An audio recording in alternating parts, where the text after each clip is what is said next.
राज्याचे मुख्यमंत्री एकनाथ शिंदे यांचे शिवसंकल्प अभियान शिरूर लोकसभा मतदारसंघातून सुरू होत आहे। आपल्यासोबत आहेत शिरूरचे माजी खासदार शिवाजीराव आढळराव पाटील।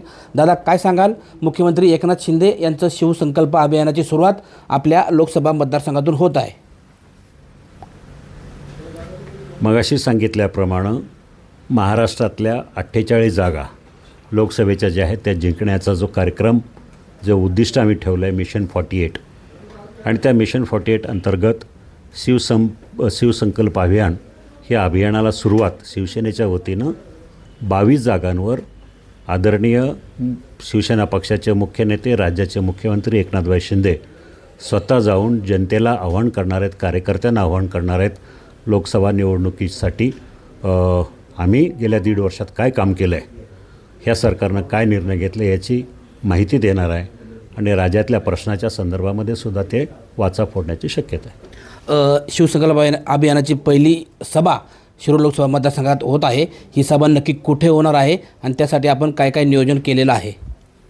खरं म्हणजे शिरूर लोकसभा मतदारसंघासाठी 21 जानेवारी ही तारीख दिली होती, परंतु 21 जानेवारीला आदरणीय मुख्यमंत्र्यांना अयोध्येला जायचं होतं, म्हणून तो दिवस गेल्यामुळं त्यांनी सुरुवातीचा दिवस 6 जानेवारी हा आपल्या शिरूर लोकसभा मतदारसंघासाठी दिला आणि म्हणून आम्ही मुद्दाम खेड आळंदी ह्या विधानसभा मतदारसंघामध्ये हा कार्यक्रम ठेवतो। याचं कारण ह्यापूर्वी शिवसेनेच्या ज्या मोठ्या सभा ग्रामीण महाराष्ट्रामध्ये झाल्या त्यातल्या सगळ्यात मोठ्या सभा ह्या चाकण आणि खेड परिसरात झालेल्या, म्हणून आपण राजगुरुनगर बायपासच्या बरोबर बाजूला असलेलं मोठं जंगी मैदान आहे, त्या मैदानामध्ये आपण ही कार्यकर्त्यांचा मेळावा घेतो आहे। शिवसंकल्प अभियान जे आहे हे आपण लोकसभा निवडणुकीच्या प्रचाराचा शुभारंभ म्हणू शकतो का? प्रचाराचा शुभारंभ ठीक आहे ना, 22 ठिकाणी लोकसभेच्या ज्या जागा आहेत त्याच ठिकाणी जातो, याचा अर्थ प्रचारासाठी जातो आहे। तिथून प्रचाराची सुरुवात किंवा तिथं चाचपणी होणंसुद्धा होऊ शकतं। अद्याप कोणत्याही प्रकारची जागा वाटप झालेली नाही, असं असताना हा जो प्रचाराचा शुभारंभ आहे हा कशा पद्धतीने याचं नियोजन करण्यात आलेलं आहे? नाही, इथं मी तुम्हाला सांगितल्याप्रमाणे हा कार्यकर्त्यांचा मेळावा आहे। आम्ही ज्या 22 जागा लढलो त्या ठिकाणी आम्ही कार्यकर्त्यांना संबोधतो आहे। याचा अर्थ जाहीर प्रचार किंवा प्रचाराची उमेदवारी असं काही नाही आहे। ही 22 ठिकाणी जाणार आहे, त्या ठिकाणी मुख्यमंत्री जनतेला संबोधणार आहे। हा जो शिवसंकल्प अभियान आहे हे महायुतीतर्फे आहे की फक्त शिवसेना एकनाथ शिंदे गटाचं आहे? हा फक्त शिवसेनेचा शिवसंकल्प अभियान कार्यक्रम आहे। जरी आम्ही महायुतीमध्ये असलो तरी आम्ही आमच्या परीनं राज्यामध्ये महायुतीला 45 जागा किमान जिंकवून द्यायच्या ह्या उद्देशानं आम्ही आमच्या परीनं कामाला लागलो आहे। राष्ट्रवादी त्यांच्या परीनं प्रचार करत आहे, भाजप त्यांच्या परीनं गावोगावी दौरे करत आहेत, त्यातलाच हा भाग आहे। राष्ट्रवादी काँग्रेस पक्षानेही अजितदादांनी ह्या जागेवरती क्लेम केलेला आहे, त्यातच तुम्ही राष्ट्रवादी काँग्रेस पक्षात जाणार अशाही वावड्या मध्यंतरी उठल्या होत्या, काय सांगाल? वावड्या उठणं हे काय नवीन नाही आहे, अशा वावड्या नेहमीच उठत राहतात। अशा प्रकारची चर्चा ना अजितदादांनी त्यांना काय दुजोरा दिला आहे, ना मी दिला आहे किंवा आमच्या पक्षानं दिला आहे। अशा प्रकारचा कुठंही कोणाशी कसलीही चर्चा झाली नाही।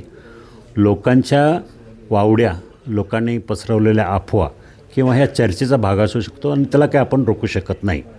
जागेचं वाटप झालं नाही, राष्ट्रवादीने जागेवर क्लेम केला आहे, आम्ही जागेवर क्लेम केला आहे, आमचाही तेवढाच क्लेम आहे आणि भाजपही क्लेम करते, त्यामुळे तिघांनाही समान संधी आहे। तिघंही एकत्रित बसून ठरवतील कुणालाही जागा लढवायची। शेतकरी आक्रोश मोर्चाची दखल घेऊन मुख्यमंत्री शिरूर लोकसभा मतदारसंघात येत आहेत असं वक्तव्य नुकतंच खासदार अमोल कोल्हे यांनी केलेलं आहे। अमोल कोल्हे काय, कधी, कुठं, कसलं वक्तव्य करतील ते त्यांनाच माहिती आहे। त्यांची दखल घेऊन मुख्यमंत्री येतील, कारण तुमच्या मोर्चाला जास्तीत जास्त उपस्थिती होती 100 लोकांची। मला वाटतं 91 वॉज द हायेस्ट फिगर। कुठल्याही सभेला त्यांच्या 91च्या वर एकही शेतकरी तर नाहीच नाही, पण त्यांचेच कार्यकर्ते 91च्या वर कुठंच जमले नाही। मग त्याची दखल राज्याच्या मुख्यमंत्र्यांना का घ्यावी? आणि हा कसला हा एक राजकीय कार्यक्रम होता त्यांचा। त्या जो शेतकऱ्यांच्या साठी असलेल्या शेतकरी आक्रोश मोर्चामध्ये शेतकरी नव्हते। राजगुरुनगरमध्ये देवेंद्र बुटे पाटलांच्या शैक्षणिक संस्थेतल्या गेस्ट हाऊसमधल्या, म्हणजे त्यांचं ज्या मुलींचं हॉस्टेल आहे त्या मुलींना जबरदस्ती आणून सभेत बसवलं, कारण पब्लिकच नव्हतं.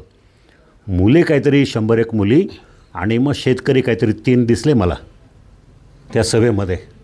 त्या सभेला जयंत पाटील ॲड्रेस करत असताना 3 शेतकरी, 12 कार्यकर्ते आणि 25 मीडिया आणि बाकीचे 100 हॉस्टेलच्या मुली होत्या.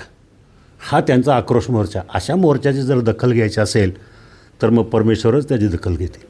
खरं तर शिरूर लोकसभा मतदारसंघात येणाऱ्या मुख्यमंत्र्यांना अमोल कोल्हे यांनी शेतकऱ्यांच्या प्रश्नांवरती काही आव्हानं केली आहेत. शिरूर लोकसभेत येण्या अगोदर कांदा निर्यातबंदी उठल्याची तुम्ही पत्र घेऊन या, तसा GR घेऊन या, असं आव्हानही अमोल कोल्हे यांनी केलं आहे. आता अमोल कोल्हेनी आव्हान करणं, अमोल कोल्हेनी डायलॉग मारणं, अमोल कोल्हेने मोर्चे काढणं, अमोल कोल्हेनी काही करणं, त्याला कोणाचंही कोणी काही सांगू शकत नाही. ते काही करू शकतात. ते मध्येच लोकांचे दौरे सोडून शूटिंगला जाऊ शकतात, शूटिंगचे दौरे सोडून काही करू शकतात. त्यामुळं ते आव्हान देण्यात त्यांना, मला वाटत नाही त्यांच्या आव्हानाची कोणी दखल घेतली जाईल. त्यांना कुठंतरी हा राजकीय स्टंट करायचा आहे म्हणून त्यांनी ते केलेलं आहे. मुख्यमंत्र्याला, त्यांना त्यांच्या राज्याची चिंता आहे, शेतकऱ्यांची चिंता आहे आणि मुख्यमंत्री यथोचित्त त्याचा विषय घेतील आणि त्या आपल्या याच्यामध्ये मनोगतामध्ये मांडण्याची शक्यता आहे. शिवसंकल्प अभियानाची सुरुवात शिरूर लोकसभा मतदारसंघातून होत आहे व ही पहिली सभा राजगुरुनगर या ठिकाणी होणार असल्याची माहिती माजी खासदार शिवाजीराव आढळराव पाटील यांनी नुकतीच दिली आहे. टाइम्स नाऊ मराठीसाठी सचिन तोडकर, राजगुरुनगर, पुणे.